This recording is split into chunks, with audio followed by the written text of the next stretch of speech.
వారాంతంలో అరణ్యపు మనస్తత్వాలను గురించి బోధిస్తున్నాను.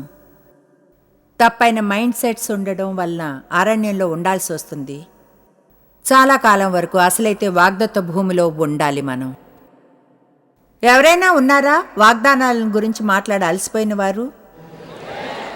సరే, ఐగుప్తుతో ఆరంభిద్దాం. అవిశ్వాసులు దేవుని నుంచి దూరమైన వారు, దాని నుంచి బయటకు వస్తాం, వాగ్దత్త భూమి వైపుగా వెళ్తాం.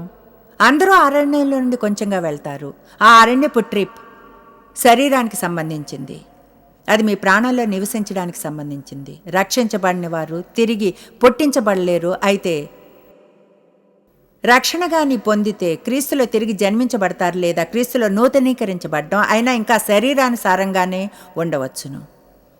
మనం ఆ చోట ఉన్నంతకాలం, అంటే ఆధ్యాత్మికంగా పరిణతి చెందలేదు. మనం ఈ అరణ్యపు జీవితంలో తిరుగుతూనే ఉంటాము. వాగ్దత్త భూమిలో నివసించడం అంటే దేవుని అన్ని వాగ్దానాలే కాదు, కానీ దాని అర్థం మనలో పరిణతి డిగ్రీ ఒకటి ఉంటుంది. అప్పుడు మనం ఇక ఆలోచించే ప్రకారంగా జీవించం, కోరుకున్న దాంతో ఫీల్ అయ్యే దాంతో, మనం అనుకునేది, కోరుకునేది, ఫీల్ అయ్యేది. మనం దేవుని వాక్య ప్రకారంగా జీవించాలి, ఆయన కోరికలతో, మన వాటితో కాదు. మనందరికీ ఒక ప్రాణం ఉంది. మీ ప్రాణం మీ మనసు, మీ చిత్తం, మీ భావాలు. మన చిన్న మధురమైన నోరు ప్రాణం ఫీల్ అయ్యేవన్నీ వివరిస్తుంది. నాకు కావాలి అనుకుంటాను, కావాలి. మనం తప్పైన మైండ్ సెట్స్ని గురించి చెప్పుకుంటున్నాం. ఇశ్రాయేలీయులకున్నది. అందువల్లనే 40 ఏళ్ళు అరణ్యంలో తిరుగుతూ ఉన్నారు 11 రోజుల ప్రయాణానికి. ఇప్పుడు దేవుని కృప వలన ఇప్పటికే వాటిలో 7 చెప్పుకున్నాం. ఇప్పుడిక 3 మిగిలి ఉన్నాయి. మనం ఇప్పుడు నంబర్ 8తో ఆరంభిద్దాం. ఇశ్రాయేలీయులకున్న చెడు వైఖరి, అదే దేవుడు ముందే వారి కోసం ఉంచిన దాన్ని స్వీకరించకుండా చేసింది. దేవుడు నన్ను బ్లెస్ చేయలేడు, నాకు అర్హత లేనందున. చూడండి, అది నిజం. మనకు అర్హత లేదు అంటే అర్థం ఆశీర్వదించడం కాదు. ఆమేన్. మీరు చేసిన తప్పు వైపు చూడడం మాని ఆయన ఏం మంచిని చేశాడో చూడడం ఆరంభించాలి. ఆమేన్. ఇప్పుడు FC 1:4-5 ఎంతో అందమైన వచనాలు. అందరం కలిసి వాటిని చూద్దాం. ప్రేమ చేత ఆయన మనల్ని ఏర్పరచుకొను. దేవుడు ఎందుకు ఎంచుకున్నాడు? మిమ్మల్ని ప్రేమిస్తున్నందున. ఆయన తానుగా మనల్ని తన వారిగా ఎంచుకున్నాడు. దేవుడు మీతో అతుక్కుని ఉండిపోలేదు, మిమ్మల్ని ఎంచుకున్నాడు. ఆమేన్. అంతేకాదు, మీ గురించి ఆయనకు అంతా ముందే తెలుసు. దేవునికి మీరు ఆశ్చర్యం కారు, లేదా నేను. ఆయన ఇలా ఉండడు. ఓ లేదు, నేనేం పొందాను?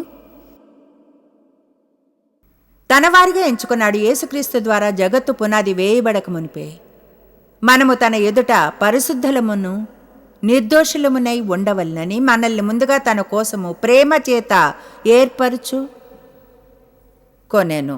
ఇప్పుడు ఆ పదం నింద అనే దాంతో మీకంత పరిచయం ఉండి ఉండదు. అయితే దాని గురించి ఈరోజు కొంచెం మాట్లాడుకుందాం. ఆ పదానికి అర్థం అవమానము, నింద, కృప లేకపోవడం, నేరాభావం, శిక్షా విధిలో ఉండడం. కనుక మనం దాని క్రిందగానుంటే దేవుడు దేన్నైతే క్రీస్తు ద్వారా తీసివేశాడో అలా జీవించక్కర్లేదు. కానీ అలానే జీవించడం కొనసాగిస్తే మనం చేసేదంతా అరణ్యంలో తిరుగుతూ ఉండడమే. ఎన్నడూ యేసు మరణించి మనం పొందాలనుకున్న దాన్ని ఆనందించలేము. నేరాభావం కొరకు పుట్టించలేదు. కనుక నేర్చుకోవాలి. చేసిన తప్పుని మనం ఒప్పుకోవడం, వెంటనే దేవునితో ఒప్పందంలోనికి రావడం, వెంటనే అవును దేవా నువ్వే రైటు, నేను తప్పు, సాకే లేదు, నేనే తప్పు. ఎన్ని ఎక్కువ సాకులు చెప్తే అంత ఎక్కువ కాలం అరణ్యంలో ఉంటారు. ఇతరుల్ని ఎంతగా నిందిస్తే అంత ఎక్కువ కాలం అరణ్యంలో ఉంటారు. కొంతమందికి నిన్నటి సందేశం అర్థం అయి ఉంటుంది. ఆమేన్. మనల్ని గురించిన సత్యాన్ని ఎదుర్కోవడం చాలా కష్టమైన పని. కొన్నిసార్లు అది మిమ్మల్ని మీ ప్రాణాలు పోయేంతగా చేస్తుంది. అయితే ఆధ్యాత్మికమైన పరిణతిని పొందడం అసాధ్యం సత్యాన్ని ఎదుర్కోకుండా. రెండూ కలిసి వెళ్తాయి. కనుక మనకు పరిశుద్ధాత్మ ఇవ్వబడ్డాడు. అద్భుతమైనవి చేయడానికి, ఆదరణనివ్వడానికి, నడిపించడానికి, మార్గదర్శనానికి, ప్రార్థించడానికి, అన్ని రకాల అద్భుతమైనవి. అయితే నేరాన్ని చూపడానికి ఉంచబడ్డాడు.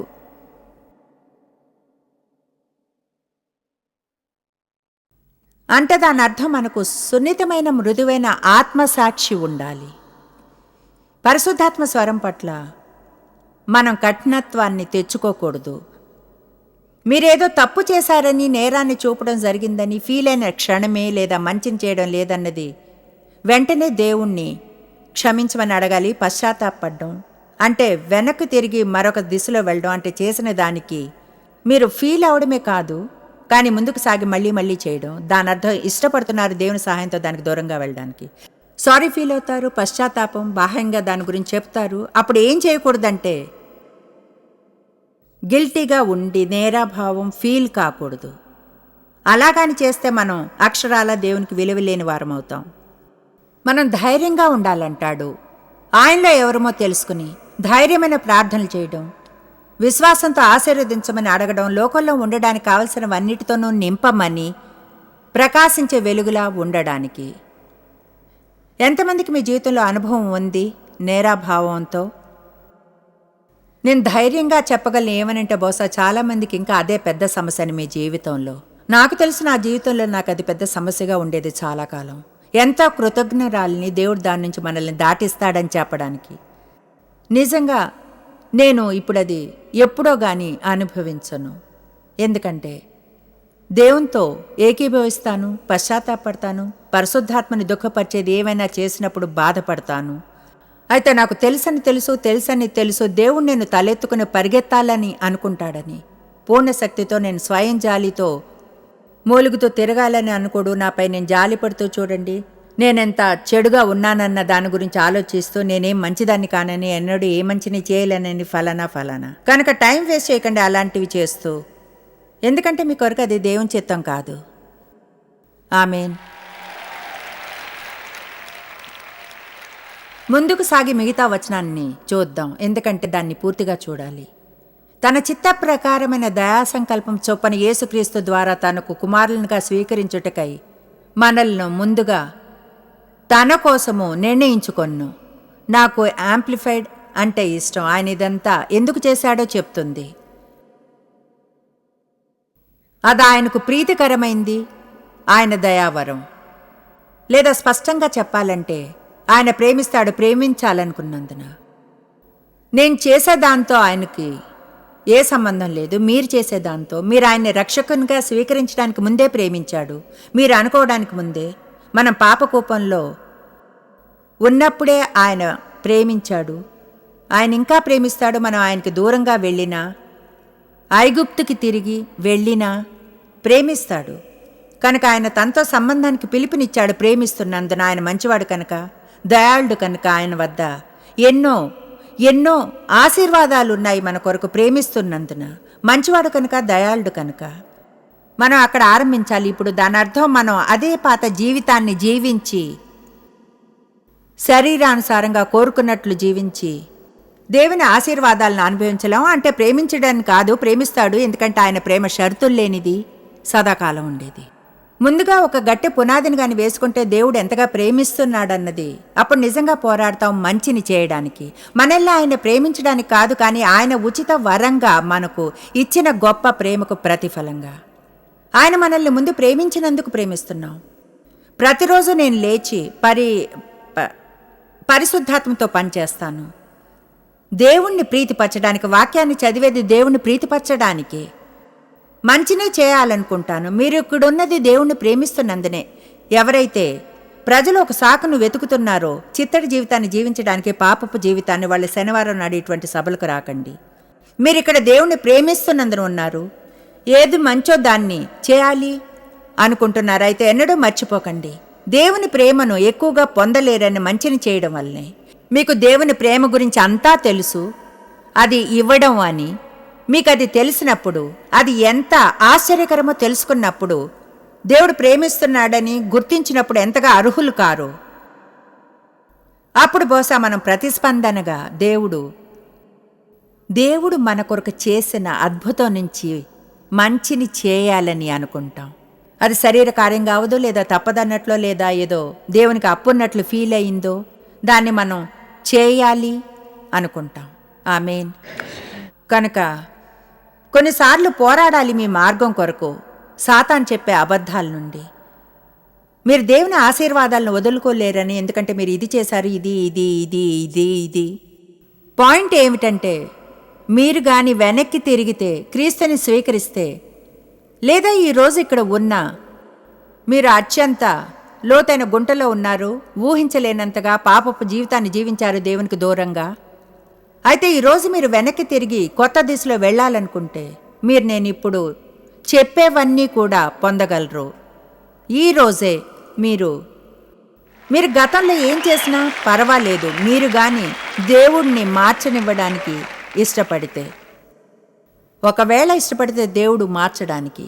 కనుక అది చాలా ముఖ్యం. మనం మన జీవితాల్లోని ఆ నిందను తీసివేయనివ్వడం. అసలైతే యెహోషువ 5:9 యెహోవా యెహోషువని ఇశ్రాయేలీయులను వాగ్దత్త భూమికి నడిపించడానికి పిలుపునిచ్చినప్పుడు యెహోషువ ద్వారా వారితో మాట్లాడాడు. నేడు నేను ఐగుప్తు అవమానం మీ మీద ఉండకుండా దొర్లించి వేసి ఉన్నాను.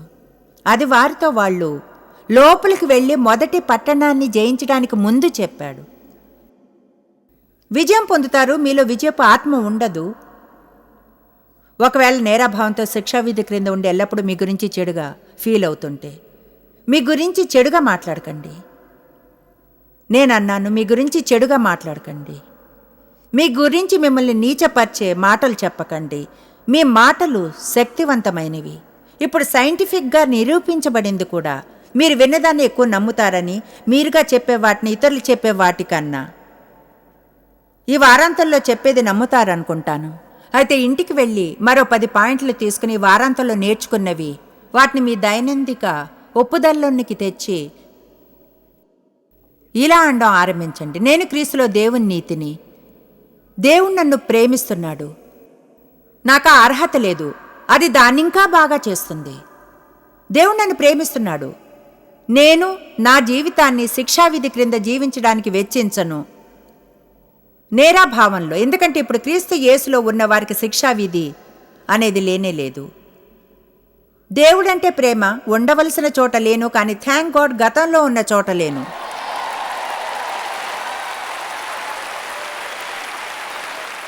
మనం ఎక్కువగా మనలోని లోపం గురించి ఆలోచిస్తాం, కానీ మనం చూసిన మార్పులను గురించి కావలసినంత చేయం. ఆ చిన్న పుస్తకం నేను ఈ మధ్యనే వ్రాసింది, పేరు ఈ the cookie by the shoes. ఖచ్చితంగా ఎవరికి ఆ టైటిల్ అర్థం కాదు. ఒకలా సంకల్పంతోనే చేశాను తెలుసా. అయితే మీ ఉన్నతిని సెలబ్రేట్ చేసుకోవడమే, మిమ్మల్ని శిక్షించుకోవడం కాదు మీ ఓటములకు. అయితే నిజంగా సమయం తీసుకుని ఎంత దూరం వచ్చారని ఆలోచించడానికి, ఈ నేరాభావం నుండి బయటకు రావడానికి. ఎందుకంటే మీరు దాని కొరకు చేయబడలేదు. మీ గురించి మీరు ఎల్లప్పుడూ చెడుగా ఫీల్ అయితే, మీరు ధైర్యంగా దేవుని కృపాసనం వద్దకు వెళ్ళి కావలసిన సహాయాన్ని స్వీకరించలేరు. ధైర్యంగా దేవుణ్ణి మీ జీవితంలో గొప్ప పనులు చేయమని అడగలేరు. ఎందుకంటే మీరు ఒకవేళ ఏడుస్తూ కూన్రాగాలు తీసిన ప్రార్థనలో మీలోనే ఒక భాగం ఇలా అంటుంది, నేను అది పొందలేను, నాకు అర్హత లేదు. దేవుడు సమర్థుడు, అత్యధికంగా చేయగలడు. సమృద్ధిగా ఆశించి అడిగి ఊహించిన దానికంటే ఎక్కువగా మీరు ధైర్యంగా ఉండాలి. ధైర్యం చేయలేరు, ధైర్యంగా లేకుంటే ధైర్యంగా ఉండలేరు.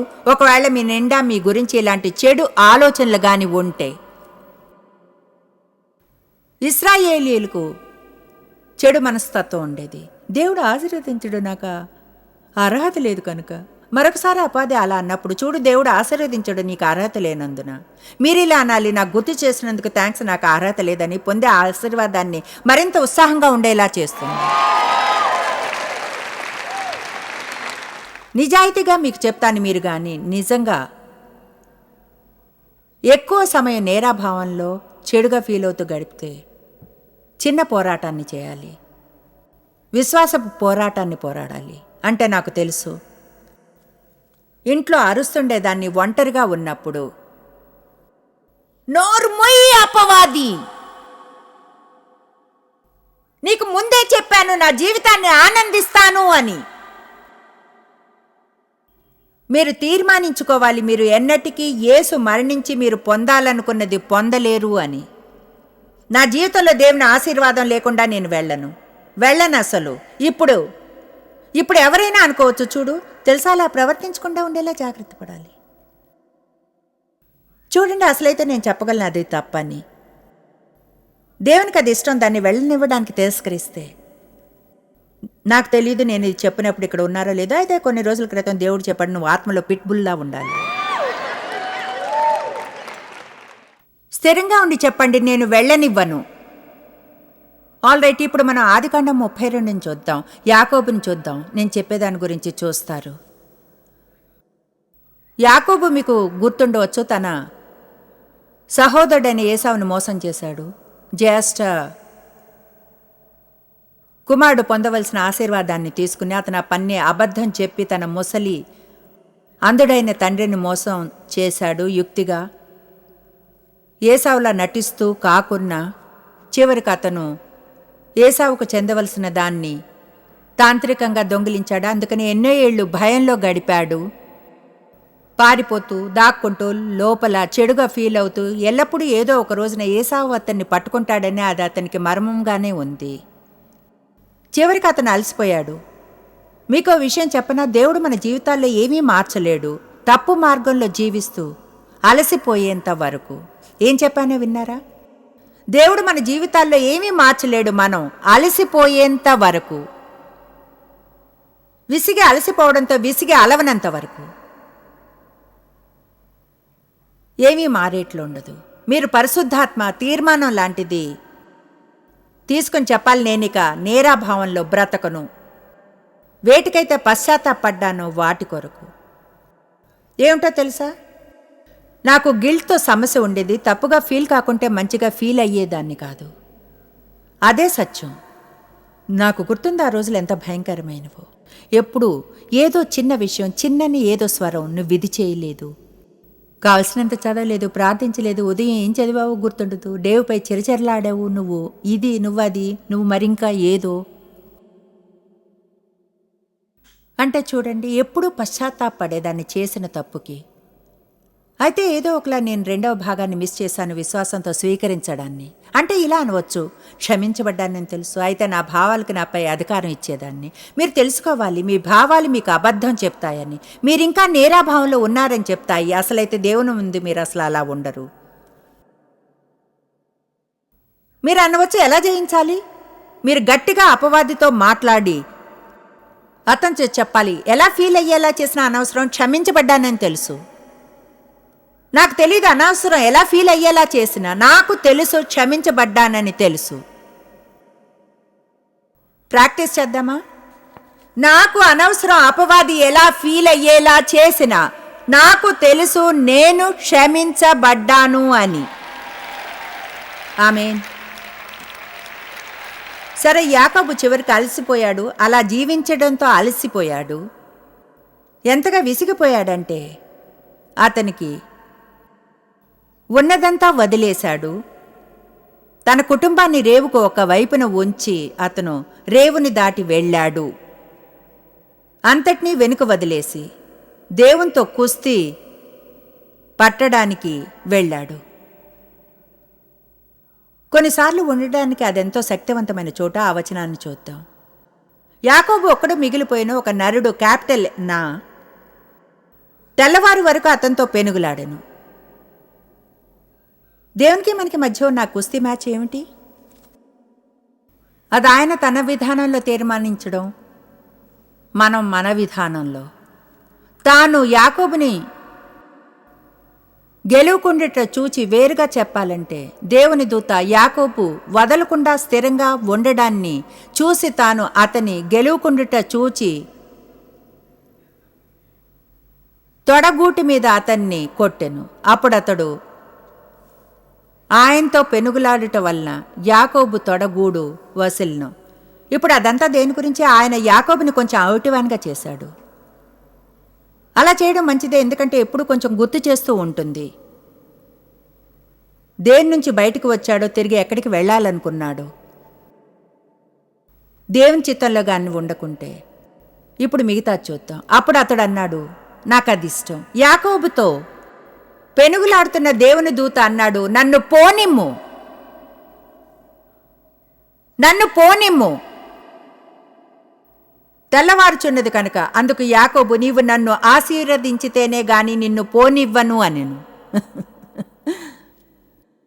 ఓ మై గాష్, అద్భుతంగా ఉంది. నేను నిన్ను వెళ్ళనివ్వను.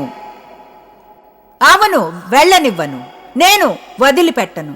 ఎవరైనా ఆశీర్వదించబడితే నేను ఆశీర్వదించబడతాను.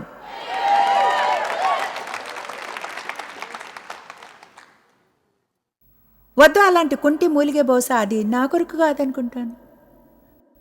దేవుడు నేను అది పొందాలని అనుకుంటే ఆయన నాకు అది ఇస్తాడు. అందులో ఏదో సత్యం ఉంది. అయితే మీరు అర్థం చేసుకోవాలి, దేవుడు మనుషులకు మర్యాదనివ్వడని. మీరు ఆయన్ని వెతికి వెళ్ళనివ్వకుండా ఆపితే మీరు ఆయన్ని కనుగొంటారు. ఆత్మలో పిట్బుల్లా ఉండండి. నేనేదో చూడండి అంటే ఎవరికైతే పిట్బుల్స్ ఉన్నాయో వాళ్ళందరూ నాకు వ్రాసి ఇలా చెప్పకండి, నేను వాళ్ళ డాగి బ్రీడ్తో మాట్లాడుతున్నాను అని. దేవుడు నాకు చెప్పింది అదే తెలుసా. పిట్బుల్స్ వాటి ఉగ్రతకు, క్రౌర్యానికి పేరు పొందాయి. స్థిరంగా ఉండి వెళ్ళనివ్వకుండా చేస్తాయి. నిజంగా ఎంతో అద్భుతంగా ఉంటుంది పిట్బుల్లా ఉండటం. ఆత్మలో ప్రజలతో మీ డీలింగ్స్లో ఎంత మధురంగా ఉంటారో అంత.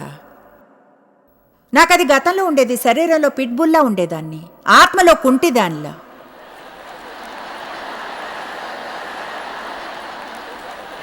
ఇప్పుడంతా తలకిరిందులైంది. ఆమేన్. సరే, యాకోబు అవిటివానిగా వెళ్ళాడు, అయితే ఆశీర్వాదాన్ని పొందాడు. పరిశుద్ధాత్మ మన జీవితంలో బోధించడానికి వస్తాడు, తర్ఫీదునివ్వడానికి, పాపాన్ని తెలియచేయడానికి, ఒప్పించడానికి, నేరాన్ని.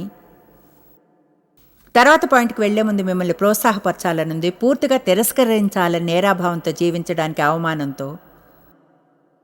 ఎందుకంటే అది దేవుని చిత్తం కాదు మీ కొరకు. ఇప్పుడు మనందరం ఏదైనా తప్పు చేసినప్పుడు చెడుగా ఫీల్ అవుతాం ముందుగా. అంటే అది మనలో ఏదో లోపం ఉందని కాకుంటే. అయితే దేవుడు ఒక మార్గాన్ని ఏర్పరిచాడు. యేసుక్రీస్తు ద్వారా ఆయన రక్తపు శుభ్రపరిచే శక్తి మనం చేసే తప్పులను పూర్తిగా కడిగి వేస్తాయని, తిరిగి పూర్ణంగా చేస్తాయని.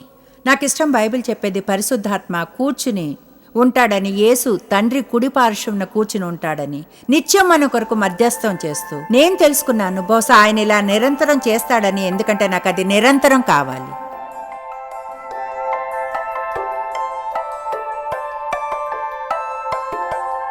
ఏదైనా సరే దేవుడు చేయమని చెప్పింది లేదా చేయవద్దని చెప్పేది మీ సొంత లాభం కొరకే చెప్తాడు. చూడండి, అది మంచిగా ఉండేదేమో ఇప్పుడు, కానీ మీరు దేవుని విధానంలో పనులు చేస్తే ఎలాంటి అసౌకర్యాన్ని ఫీల్ అయినా ఖచ్చితంగా చివరికి దానివల్ల మేలే జరుగుతుంది. కష్టమైనవి కూడా ఎంతో ఎంతో ఈజీగా అయిపోతాయి. అందరికీ ఇష్టమే, కావాలి కూడా మనసు మీద బోధన. మీరు ఈ సిరీస్ను పొందాలని అనుకుంటున్నాను. బహుశా మీకు తెలిసిన ఎవరికైనా తప్పైన మైండ్ సెట్స్ ఉన్నాయేమో, సహాయం కావాల్సి ఉంది. గొప్పగా ఉంటుంది బ్లెస్ చేయడం, ఎవరికైనా దేవుని వాక్యాన్ని కానుకగా ఇవ్వడం ద్వారా. మీరంటే ప్రేమ, ప్రోత్సహిస్తున్నాం సరైన మైండ్ సెట్స్ని ఉంచుకోమని. దేవునితో ఒప్పందంలోనికి రండి, ఆయన ఇచ్చే శ్రేష్టమైనవి పొందడానికి. జాయిస్ మేయర్ మినిస్ట్రీస్లో మీరు మాకెంతో ముఖ్యులు. మిమ్మల్ని అభినందిస్తున్నాం. మా ఫ్రెండ్స్కి, పార్ట్నర్స్కి థ్యాంక్స్. ప్రపంచవ్యాప్తమైన ఈ పరిచర్య సాధ్యమయ్యేలా చేసినందుకు. అందరం కలిసి ఆకలిగొన్న వారికి భోజనం పెడుతున్నాం, బీదవారికి బట్టలిస్తున్నాం, దేశాలకు సువార్తను పంచుతున్నాం. ఈ రోజే సంప్రదించండి. ప్రార్థనా నివేదనల్ని మాతో పంచుకోండి. మా సాధనాల గురించి తెలుసుకోండి. జాయిస్ సభల షెడ్యూల్ని తెలుసుకొని మాతో పార్ట్నర్ అవ్వండి. ప్రపంచమంతా క్రీస్తు ప్రేమను పంచడానికి.